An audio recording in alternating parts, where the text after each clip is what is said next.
Take a second to think about everything you've done today. You've taken in way more information than you could possibly remember in detail. Things you've seen, heard, smelled, touched, and tasted.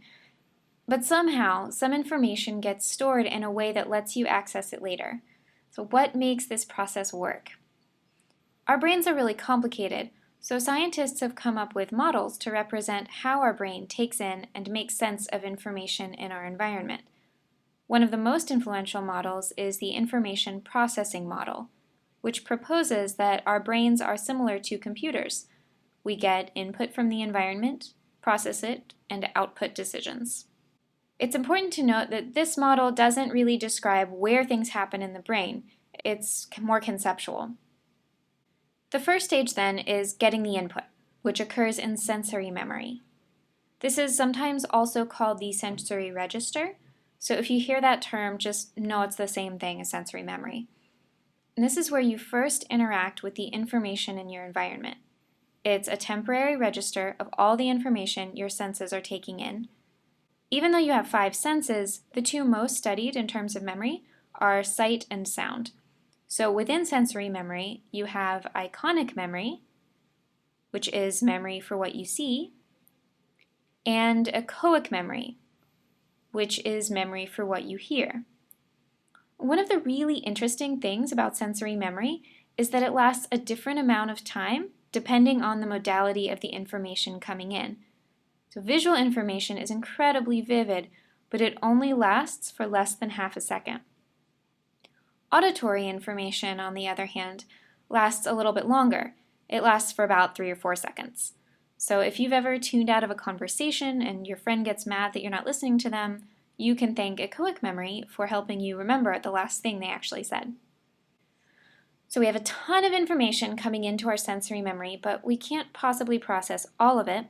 We decide what to pay attention to, and that gets passed along into working memory to be processed. Working memory is just whatever you're thinking about right at this moment. It's also called short-term memory, but we're going to stick with working memory because that's what most psychologists call it. Working memory capacity works a little bit differently. It's not defined by time so much as quantity. Just remember the magic number 7. Your working memory can hold about 7 plus or minus 2 pieces of information at a time, so about 5 to 9.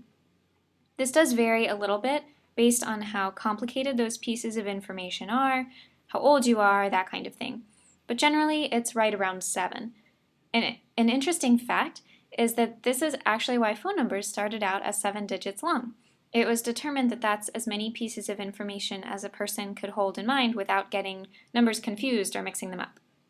And just like sensory memory has different components for different types of input, working memory has different components to process those distinct types of input.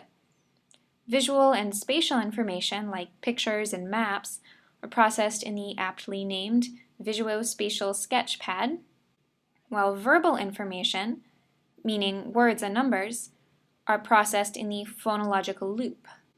Again, think of repeating a phone number to yourself just long enough to type it in.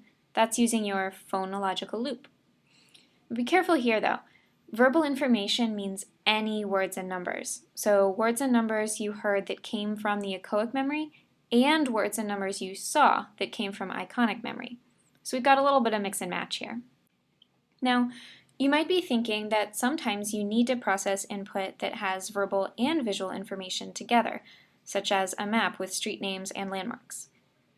In that case, you need someone to coordinate the efforts of the Visuospatial Sketchpad and the phonological loop.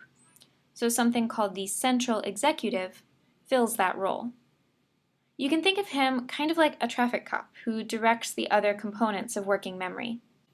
Once the central executive tells the Visuospatial Sketchpad and the phonological loop to coordinate, then they create an integrated representation that gets stored in the episodic buffer, which acts as a connector to long-term memory. Long-term memory is the final stage in the information processing model. When stuff gets in here, it's like hitting the save button on your computer. Unfortunately, our memories aren't quite as foolproof as that. It doesn't work perfectly, but we can store a lot of information in long-term memory. Once again, there are different components that specialize in different types of memories. We have 2 main categories: explicit, also called declarative, and implicit, also called non-declarative. As you can see, psychologists like to give these things multiple names, but fortunately they can generally be broken down into something that makes sense, so don't get intimidated. Explicit memories, for example, are facts or events that you can clearly or explicitly describe. So anytime you take a vocabulary test or remember the state capitals, you're using a specific type of explicit memory called semantic memory. And semantic just means having to do with words, so you can think about it as being able to remember simple facts like the meaning of words. A second type of explicit memory is called episodic memory, which is memory for events, like your last birthday party. Just like a TV episode is a sequence of events, your episodic memory stores event-related memories. While explicit memories are easy to define, implicit memories are a little bit fuzzier. They involve things you may not be able to articulate, such as how to ride a bicycle. You probably can't say clearly how much pressure to put on the pedals or exactly how to turn the handlebars, but provided that you ever learned in the first place, if you get on a bike and just do it, you probably won't fall over. Memories for procedures like riding a bike are conveniently called procedural memories. The last type of implicit memory is called priming, which means that previous experience influences your current interpretation of an event. For example, if I say the word hair, what do you think of?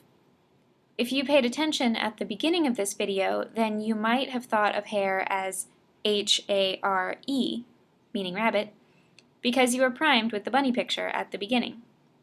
Your recent experience of seeing a bunny stayed in your memory and influenced your interpretation of the word that I said.